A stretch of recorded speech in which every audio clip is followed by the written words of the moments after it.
The finish line for harvest is now in sight for most producers across Nebraska, but that doesn't mean the work is. I'm Alex Makovica with this week's Fridays in the Field, brought to you by FNBO, the Great Big Small Bank. Everybody involved in an ag operation knows the work is never really done. Jeff Ruth farms in the Rising City area in Butler County. Yeah, we're getting close. My hope is that maybe by tomorrow we'll have this thing wrapped up and done, and then maybe, I don't know, maybe take a day off and catch my breath, and then right into fall tillage work if we have any, and chicken manure spreading, and all the things that come with the off season. Ruth said he had a good bean crop this year, but corn, like many producers across the state, struggled. Our soybean yields were good. Obviously, we would have liked to see a little higher prices, when we took them into the crush facilities. But I feel like we certainly didn't lose as much money in the soybean crop as I had anticipated just from higher yields.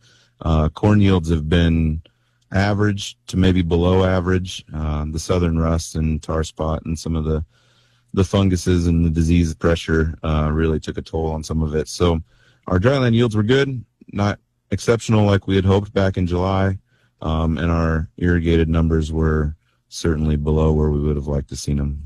In Valley County, Jay Knapp in the Ord area said he struggled with the same things, but he was expecting a much more challenging growing season, considering he was planting in the dust. We did, and it was just amazing. About I don't remember, 17th of May, started to rain, and May, June, July was really good. We got a little dry, some southern rust, a little tar spot, but other than that, it's been a good growing season. Knapp estimates that 70% of corn harvest is done in their area, and he said this is one of those growing seasons where those fungicide applications really paid off. We plan on fungicide. It seems like our pressures are higher, so it's part of our budget. If we don't need it, great, but generally it's positive. Because in a year like this, it sure paid off. A lot. I've heard a lot of 20 to 40 bushels, maybe 50 at the top, so that's a big number. And while farmers are getting ready to wrap up the growing season, young farm help, like Colby Hansen of Wilcox, was grateful for the opportunity to be involved. He played an important role and learned some lessons along the way. Colby is an 8th grader, and this was his first year running grain cart. Well, I just said I run grain cart for a couple neighbors, and when I get off school, because I'm still in school, I'll just run down there and help if they need it. He said the biggest lesson he's learned so far this growing season: pay attention when you're doing it, because mistakes are easy. As an 8th grader, Colby also plays an active role in his family's cow-calf operation. He said he's learning the balance of fall duties, like harvest and getting cows to stocks.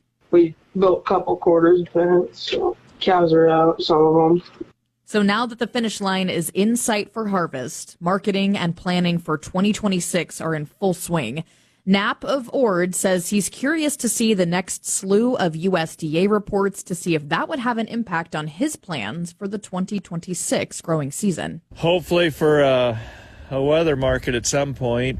And I wonder when the government gets to reporting if that won't shed some light on some lower corn yields. I kind of have that feeling, but I don't know that. That'll do it for this week's episode of Fridays in the Field, brought to you by FNBO, the Great Big Small Bank. And the resilient. At FNBO, we're one of America's leading ag banks and a proud, time-tested agribusiness partner. You get the answers you need when you need them, and the payments tools, deposit accounts, and global expertise to help you take on the day and stay on solid ground. Out where the sky and the crops meet, FNBO is a bank you can rely on. Learn more at fnbo.com. Member FDIC.